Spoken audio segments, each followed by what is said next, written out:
Diyos. Talagang hindi! That's the reason why He sent His only begotten Son, who died on the cross. He became our Savior. And the very reason why He is our Savior, because He died for us. Amen. If Jesus did not die for us, He cannot be our Savior because there's no such thing as a substitutionary sacrifice. Naniniwala ka ba doon? Amen. I agree. Naniniwala ka sa atonement? Naniniwala ka sa sacrifice? Kung naniniwala ka dyan, maniniwala ka na sa pamamagitan ng kamatayan ng Panginoong Kristo, masasave ka. Amen.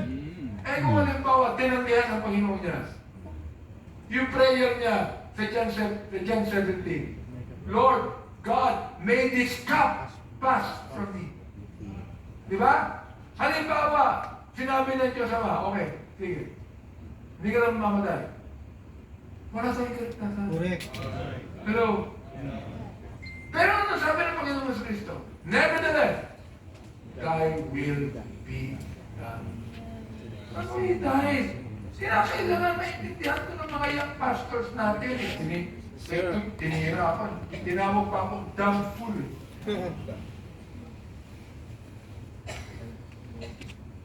Tagal kong pag-aaral na salita ng Diyos. Hindi ko sinasabi nagmamalaki na alam ko. Ang sinasabi ko lang, ito, salita ng Panginoon. Bakit? Sasabihin sa inyo. Ang mga Hudyo ba hindi naniniwala sa Diyos? The Jews believe in the God that we believe. Do you realize that? In fact, sila ang naunang naniwala sa Diyos bago tayo. Hello? Amen. Pero, save ko sila. Kaya nga ang preaching ng Panginoon sa Kristo, iba eh. Ano ang preaching niya? Repent. Tama? For the kingdom of heaven is at hand. Now look, that statement, hindi pwedeng preaching mo yan ngayon sa mga Intel. Sa mga Hudyo lang yan. Repent. What is repent? Change your belief. Know what I'm saying? You believe that God the Father is God? He is. But, ang sabi ng Panginoon, I and the Father are one. Repent.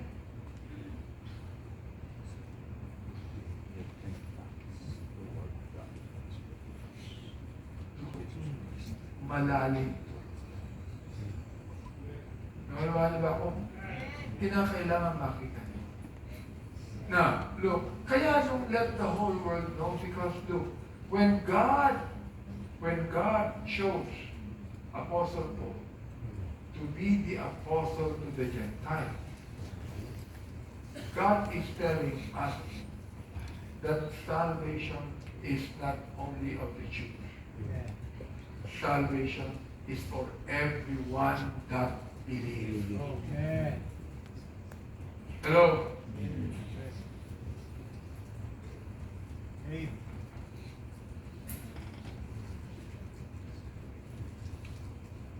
Power of God unto salvation, first to the Jews, and then to the Gentiles. That's the reason why, in the book of Galatians, doon nagsimula ang false doctrine sa Galatian Church. Bakit? Ha? Sapagkat may mga Hudyo na ang sabi nila, naniwala sila kay Kristo, ang Messiah. Pero kinakailangan, sabi ng Hudyo sa mga Gentiles, may kinakailangan sundin nyo yung batas. Ba't kami lang? Sundin nyo rin yung batas namin. Kung talagang kayo, ay talagang gusto nyo masave. Di ba? Yun ang Galatian court.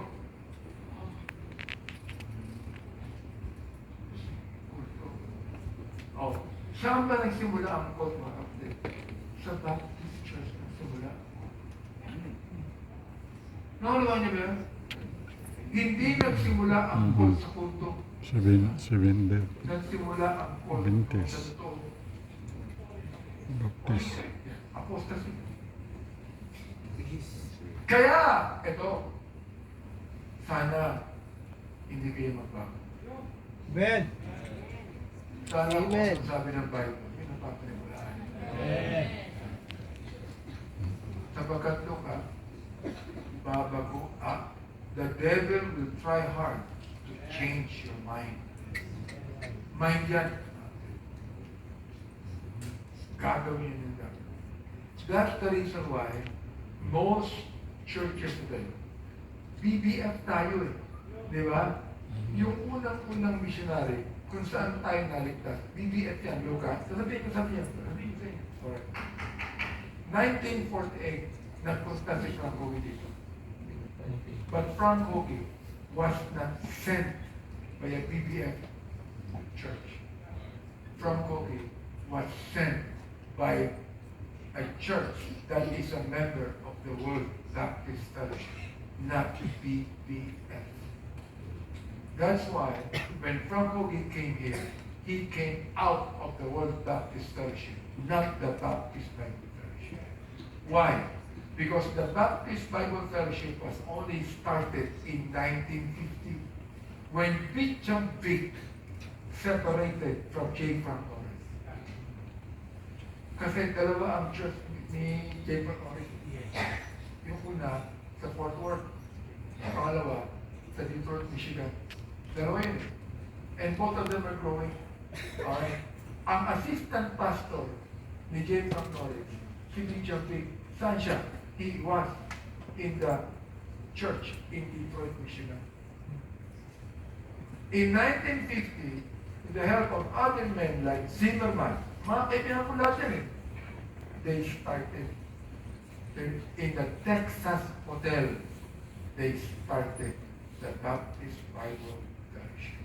Ngayon, when they started Baptist Fellowship, Frank Hogi joined the Baptist Bible Fellowship. Pero 1950 na yun, dumating siya 1948.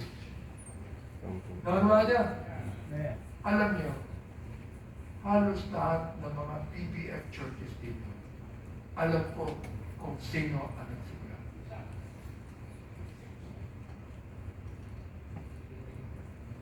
Cebu was it was started in Presbyterian. Napuntahan ko yun. And it was started not by Babius. It was started by Lavender. Alam ba yan ang mga Cebu? Hindi. Ano nangyari kay Lavender? Nahulog sa silya. Alam niyo na ibig sabihin nun, di ba? Ha? Nahulog ka sa silya eh. Alright.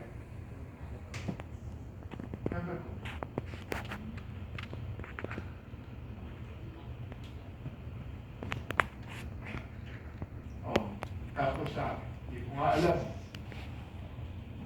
Bihis ko nakakaalam. Diba? Then, Babius came.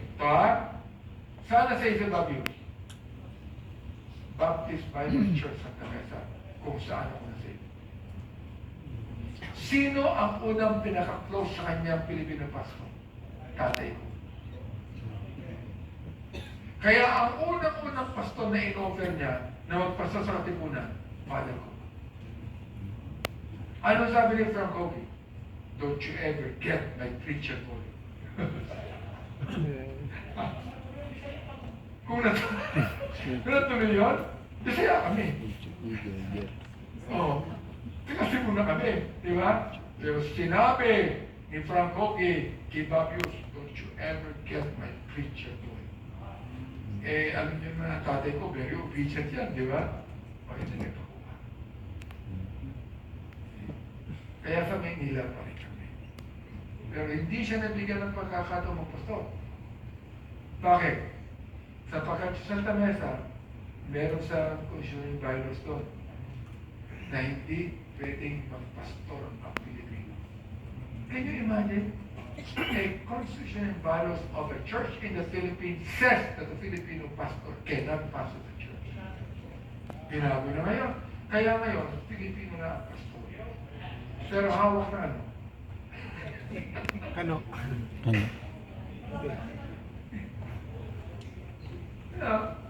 Kaya marami po akong alam. You know why? Ako po ang pinakamatandang anak ng pastor ng BBF sa Pilipinas.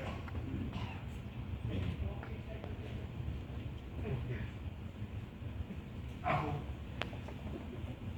Kaya halos lahat ng mga missionary that came since 1948 to 1959 or 1965. Ito ko yan. Kaibigan ko lahat siya.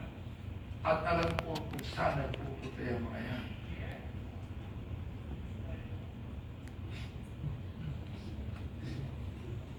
Yun po ang Beni Abante. Kaya alam nyo, natatawa na lang ako pag sasabihin nila, baptist pa to si Beni Abante. Natatawa na lang ako. Bakit po?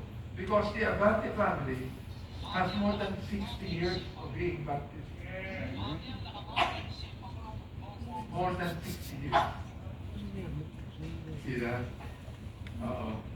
Ngayon, sa babalikan natin yung sinabi, no? Justifying our sin. That's the whole word. We ought to be glad, turn to the Gentiles. To what? To finally reject the Jews? No. Upang ang mga Hudyo mainggit.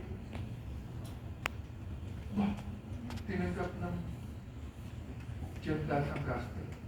Brought him to the desert of Arabia. And then he was taught for 3 years. Yun ang Bible college niya.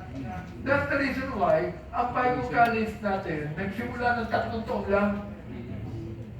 3 taon lang. Ha? Ginagaya natin ang nangyari ni Paul. But you take note, 3 taon ka, hindi ka naman abogado. Si Apostle Paul, abogado yan. Ibig sabihin yan, isa apostle ba, hindi na abogado, Pharisee pa yan. Pag Pharisee ka, alam mo ang scriptures. Amen. You know the scriptures. Nakakita ka ng nag-Bible college, do you know the scriptures? You know nothing of the scriptures. Si Paul alam niya eh. Ang ginawa lang ng Panginoon sa kanya, ni-review ang scriptures. Ipinakita ng Panginoon na andyan ako sa scripture. Ako na dyan. That's why, when Paul came out of Arabia after 3 years, siya ang pinakamarunong sa lahat ng apostles. Do you realize that? Oh, bakit pinakamarunong? Ilan ba ang nagawang libro ni Peter?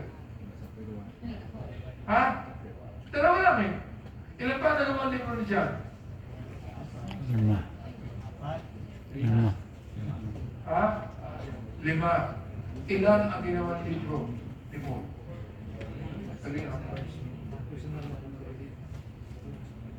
And the book of Leviticus until you understand the book of Hebrews. You will not understand Hebrews when you do not read the book of Leviticus. From Romans chapter 1 to Romans chapter 16. Neither.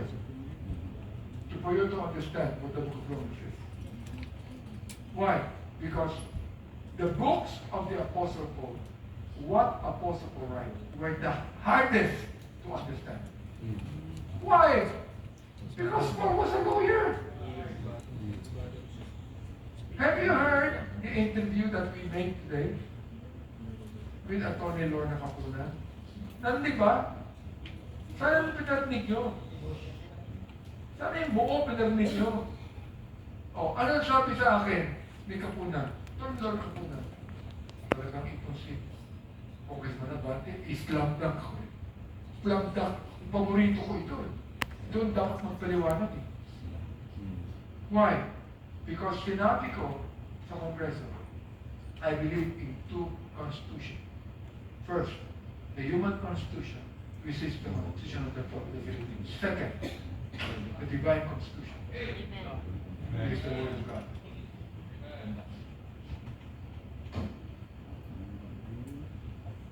Sana pinakinggan nyo. Kung ano pakinggan nyo, narinig nyo ang ilang issue na impeachment. Na ako lang ang pwedeng makasagot. Kahit natin yung sinabi ni Atty. Capuna, magaling mo ito. Why? Because I know the Word of God. Yun ang kasimulan niya. Ang safe yan, ha? That's why look at and disputed. Am I right? Tira niyo. He reasoned and disputed. He did not debate. He reasoned and disputed. Every pastor should also learn to reason and dispute. You don't, and you dispute. So that, the gainsayers cannot say anything. Amen. Amen? And the only way to be able to search the scriptures is say, I know nothing of the scripture. Meron tayong katagalan ng araw ng Bible College kami. Ha? Before I entered Bible College, I thought I know a lot. But when I entered Bible College, I began to realize I know nothing. Bethany mo. Bethany graduate. Kaya LD Wesley. Ayun, syempre, alam mo, walang masyadong Shangri-La tonight. Now you have your invitations with you. If you have your own car, it's okay. Kung wala